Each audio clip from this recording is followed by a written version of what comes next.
বিশ্বনবী পাগলের মতো একবার হাউজে কাউসারে যাবেন, একবার সিরাতে যাবেন, একবার পুলসিরাতের দিকে, একবার হাউজে কাউসারের দিকে পাগলের মতো দৌড়াতে থাকবেন।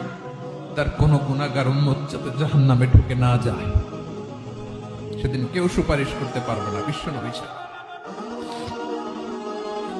এজন্য 5 নম্বর আল্লাহ বললেন, মান যাল্লাযী ইয়াশফাউ ইনদাহু ইল্লা বিইযনিহি।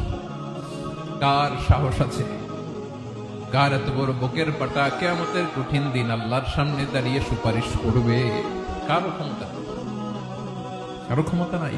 বিশ্বনবী সেদিন সিজদায় পড়ে উম্মতের জন্য কাঁদবেন, সবাই কাঁদবে, নফসি নফসি, আল্লাহ আমারে বাঁচাও, আল্লাহ আমারে বাঁচাও। বিশ্বনবী বলবেন, উম্মতি উম্মতি। বিশ্বনবী আমার জন্য কাঁদবেন, আপনার জন্য কাঁদবেন, আমাদের জন্য সেদিন কেঁদে কেঁদে জাহান্নামের দরজায় দাঁড়িয়ে আমাদেরকে টেনে টেনে জান্নাতে ঢুকাবেন। এজন্য এই বিশ্বনবীর ভালোবাসা যেন আমাদের হৃদয়ে ভরপুর থাকে। আমার ভাইয়েরা, প্রতি শুক্রবার বিশ্বনবীর উপরে বেশি বেশি যেন আমরা দুরূদ পড়ি। আমরা যখন বিশ্বনবীর সালাম দেই, দুরূদ পড়ি,